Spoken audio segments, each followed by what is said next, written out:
Así es, Juan José, vamos a tener esa discusión, esa conversación acerca de este tema y por supuesto noticias, así es que quédese en nuestra señal. Creo que hay que presentar a nuestro invitado especial, don Virgilio, muchísimas gracias por acompañarnos, es don Virgilio Álvarez, director de la Facultad Latinoamericana de Ciencias Sociales Flaxo en Guatemala, y bueno, vi que no le quitaba el ojo al presidente y a la vicepresidenta, vamos a comentar de esto enseguida, y bueno, entrando en materia, porque el tiempo en televisión es oro, ¿cómo ve usted al presidente? Bueno, mira, yo lo vi bastante confiado, bastante seguro. Son 6 meses en los que ha logrado equilibrar las posiciones. Podemos verlo de atrás para adelante. Terminaron muy relajados, empezaron muy nerviosos. ¿Cómo empezaron el periodo? Ahora, habrá que puntualizar algunas cuestiones que no se dijeron completas, otras los cuestionadores obviamente estaban entre amigos, hubo preguntas que no se hicieron. Y me parece que por ahí podríamos intentar reorientar la reflexión sobre esos 180 días. Me dio la impresión que bueno, entró el presidente diciendo que había encontrado una casa desordenada, que había encontrado, de hecho lo comparó con un barco sin rumbo, pero eso ya se sabía. Eso lo dicen todos los presidentes. Yo por suerte he vivido en varios países de América Latina y todo presidente que toma posesión dice el gobierno anterior era malísimo. Este es un ejemplo, mis amigos mexicanos dicen que los políticos son como los comentaristas de las disputas o las corridas de toros. Y dicen que si los toros fueran como la gente dice, se estarían toreando toros de plástico. Cada vez son más chicos, cada vez son peores.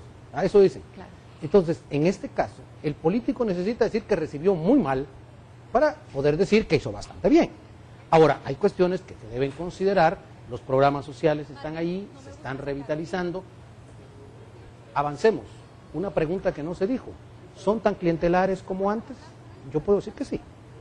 Los programas sociales siguen siendo tan clientelares como antes, con los mismos listados, pero con los mismos problemas. Ahora es gente de un partido, ahora es gente de la otra. Es decir, tenemos que rediscutir como sociedad los programas sociales. Lo segundo, hay, por ejemplo, la reforma de las escuelas normales. Esto es un proyecto que viene de los gobiernos anteriores. El mismo presidente se lo dijo a María del Carmen. A ti no te salió bien, a mí me va a salir bien.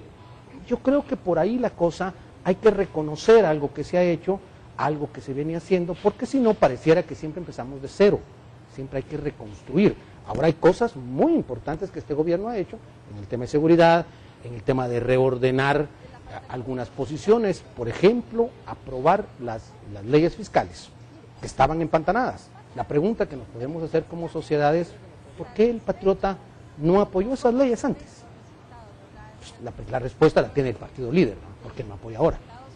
Señor Álvarez, importante, este foro se realiza a los 180 días de gobierno del presidente Pérez Molina, pero me queda a mí la duda, quiero saber su opinión. ¿No nos sabe un poco a campaña, a futuro, lo que se dijo en el foro? Porque de alguna manera fue una conversación entre amigos, como usted dice, ¿no? Sí, y mira, yo lo he estado diciendo en algunos espacios, pareciera que el presidente, y eso les pasa mucho a los presidentes, han quedado con la euforia electoral, han quedado tan emocionados de la campaña que siguen en campaña. Y entonces hay que seguir diciendo, lo logré, lo hice. Vean ustedes que el presidente Álvaro Colón todavía unos 6, 7 meses antes estaba como al inicio, pues levantándose a las 5 de la mañana. ¿Verdad? Es decir, como que no hay el momento para reposar y decir, a ver, vamos despacio, ¿cuáles son las prioridades de un gobierno? Es decir, en este momento el presidente dijo empleo. Bueno, pongámonos a medir realmente las tasas de empleo, las tasas de desempleo, que aquí es un tema difícil. Debemos hablar de trabajo, ¿no? Y no solo empleabilidad. Entonces, de hecho, es uno de los aspectos peores calificados, sobre todo con la encuesta de Guatevisión y Prensa Libre, el de generación de empleos, la economía, y de hecho el presidente hablaba de las becas de trabajo, que me llamó mucho la atención, que ofrecía 300 quetzales para cierta cantidad de alumnos que van a poder estar estudiando y trabajando. Vi a un presidente, señor Álvarez, muy confiado, a una vicepresidenta, y esto creo resaltarlo por los chismes que se están manejando de algún tipo de diferencia entre el presidente y la vicepresidenta, una vicepresidenta que apoyaba y reforzaba lo que el presidente decía. Bueno, dos cosas, ¿no? La primera, el presidente y el tema del empleo, yo creo que no, mientras tengamos el modelo económico que hay en Guatemala, el Estado y el gobierno pueden hacer muy pocas cosas para el empleo. Los empresarios dicen seguridad, quieren un Estado de Derecho permanente. Bueno, eso lo tenemos, ¿no? Es decir, si vemos tasas de empleo, Guatemala está cada vez peor porque nuestro modelo es el que no funciona. Es decir, ya las maquilas no dan para eso, ya los call centers no son, debemos modificar. Ahora no lo va a modificar el Estado, sino en un gran pacto social. El asunto es, ¿cuál es el gran pacto para el desarrollo? Él habló, por ejemplo, de la economía campesina. Sí. Dato muy importante, sí, tenemos que mantener economía campesina, pero ¿hasta dónde vamos a modernizar el campo? Con la participación de todos los agricultores. De hecho, en ese sentido, adelantaba que el salario mínimo no iban a llegar a dar un salario mínimo, pero sí para mejorar un poco la situación. Sí, el problema de las becas va a ser entonces que no son empleabilidad. De nuevo, son, como el mismo Patriota lo decía, paliativos a un problema y no realmente ubicar a los jóvenes en el empleo. Francia lo está haciendo de otra manera. Francia está diciendo, vamos a emplear jóvenes 6 meses y 6 meses a la universidad y regresan. Es decir, vamos a ir jugando para poder dar ubicación de empleo, hacer experiencia. Yo no lo vi eso en la beca. A mí, por ejemplo, si me hubiera dicho que lo va a hacer para los chicos de las escuelas normales, yo digo, órale, ya tenemos un dato que va a modificar ese problema serio que tenemos en la formación media. Una pregunta, el tema de la transparencia muy manejado por este gobierno, la Secretaría de Transparencia, de Control y Transparencia manejada por Roxana Valdetti, ellos hablaron un poco de este tema, pero realmente a la hora de preguntarle a la ciudadanía no hay una percepción de que se esté trabajando realmente. ¿Cuál es su...? Eso es que la vicepresidenta yo creo que fue la que mejor salió. Bueno, al hablar, ¿no? Yo creo que se mostró muy tranquila. Además muy autocrítica, cosa que no le sentía al señor presidente, posiblemente el rol que se habían dado al construir el set. Aceptando errores, incluso, ¿sí? ¿no? Y ella, yo creo que el tema de la transparencia le pesa mucho, porque como ella dijo, no es lo mismo verla venir que bailar con ella. Hacer transparente implica en este país acabar con todas las clientelas. Y la encerrona que se tuvo, y ella lo dijo muy claramente, a los medios de comunicación, es que los diputados quieren plazas, los diputados quieren empleo, los diputados quieren resarcirse de las inversiones. De hecho, habló del costo que representa para el país, como para Guatemala en general, financiar ese organismo legislativo. Vamos a hacer una pausa en nuestra plática, señor Álvarez, porque tenemos a nuestra compañera Gladys Ramírez, que está precisamente en el hotel donde se realizó este foro, y bueno, está con el presidente del CACIF. Gladys, buenas noches, adelante con tu reporte. El foro ya ha concluido y con ello las reacciones han tardado en darse a conocer. Tal es el caso del presidente del CACIF.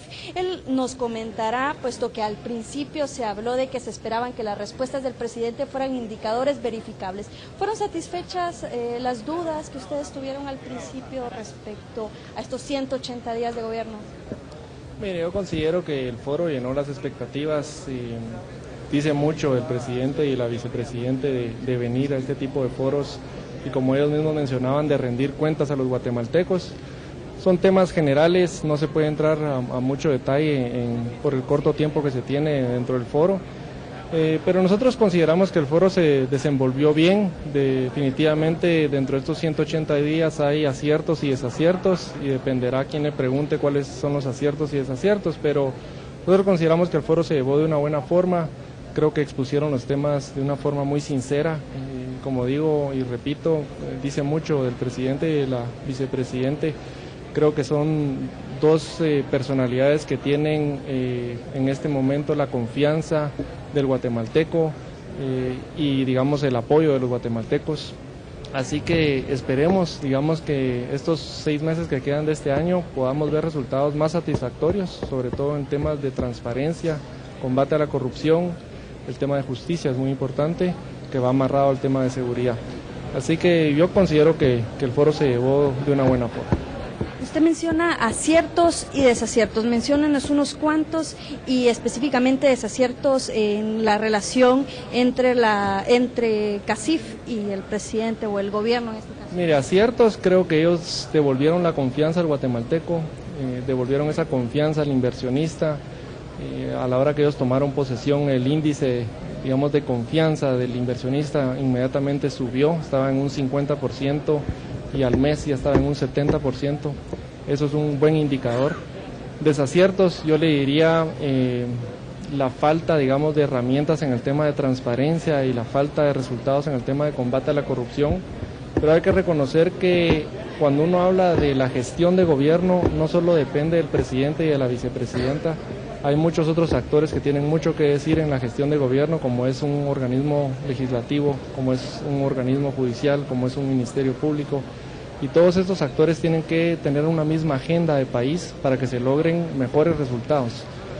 Nosotros consideramos que el país va en una buena ruta, pero sí es importante tener reglas claras y estables y no estarlas cambiando cada cierto tiempo, porque eso lo que genera es incertidumbre y al final de cuentas lo que genera es desconfianza y es lo que ahuyenta al inversionista. Este país lo que necesita es inversión, lo que se necesita es generar empleo y generar desarrollo, y la única forma de hacerlo es generando condiciones viables de país que nos la dan reglas claras y estables y un liderazgo como el que tiene el presidente Pérez Molina. Ya para finalizar, ¿qué calificación le da CACIF al gobierno de la República del 1 al 10 y qué ministerios saldrían pues bien calificados en este caso y cuáles pues les darían a ustedes algún tipo de reproche? Mire, yo le daría una calificación de un 7 sobre 10. Ministerios que han tenido pues una buena intención, ha sido el Ministerio de Economía. Creo que la Agenda Nacional de Competitividad tiene mucho que decir todavía y hay mucho que hacer para que se lleve a cabo. El Ministerio de Gobernación, el Ministerio de Defensa, creo que son ministerios que están comprometidos y buscando una mejor Guatemala. El Ministerio de Educación igual. Ministerios que han tenido sus dudas, pues yo le diría el Ministerio de Energía y Minas, el Ministerio de Ambiente, el Ministerio de Agricultura también. Digamos, son ministerios que han estado como de cierta forma en temas más problemáticos, de más conflictividad. No quiere decir que los ministros sean malos, sino que han tenido, digamos, retos mucho más grandes que los otros ministerios. Así que yo creo que haciendo, digamos, un repaso rápido en estos momentos, esa sería más o menos mi calificación.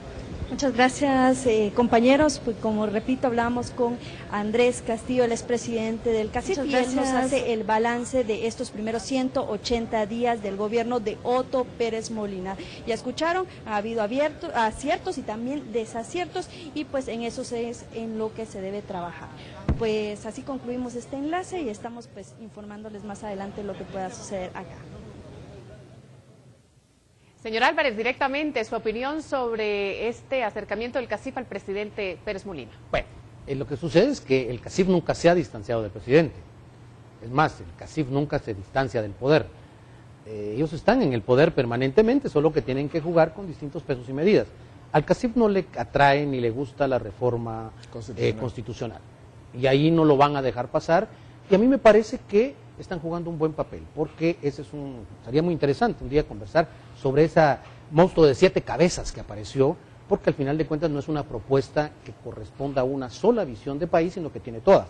Yo creo que esa es la ventaja del presidente, pero también su desventaja. Él quiere quedar bien con Dios y con el diablo, con los pobres y los ricos, con los de abajo y los de arriba, y en este país es muy difícil. Hay que ir tomando decisiones y el CACIF presiona para que siempre le den la razón. Entonces el CACIF lo que está diciendo hoy es, señor presidente, si quiere estar con nosotros, este es el caminito. ¿No? Sin embargo, hubo una pregunta directa en el foro que le preguntaban al presidente qué estaba haciendo o cómo iba a generar la posibilidad de nuevas empresas y automáticamente habló de la ventanilla y mucha cantidad de empresas que se han inscrito últimamente. ¿Le parece que esto es una respuesta a mí me parece que fue muy electoral, amigable? Muy electoral, porque dijo, nosotros estamos abriendo 27 y en el gobierno anterior en este periodo iban 24,000. Bueno, un esfuerzo por 3,000 empresas, primero veamos cuál es el capital que está llegando, cuáles son los efectos y qué tipo de industrias, no de empresas, qué tipo de industrias estamos colocando. Sí. El problema aquí, y ojalá me estén oyendo mis amigos del CACIF, Castillo. Seguro que sí, Andrés Castillo debe estar por ahí. Es fundamental que el empresariado entienda que debe invertir más y debe pedir menos protección. Es decir, hay que ser capitalistas, hay que arriesgar por el país. Es decir, lo hacen los pequeños. Las pymes están realmente demostrando que en el país se puede, pero los no pymes siempre andan pidiendo que los apoyen, que los cuiden. ¿Y por qué gastan tanto en las campañas electorales? Muy bien, yo creo que con eso nos quedamos. Vamos a un corte, seguimos platicando con usted, don Virgilio Álvarez.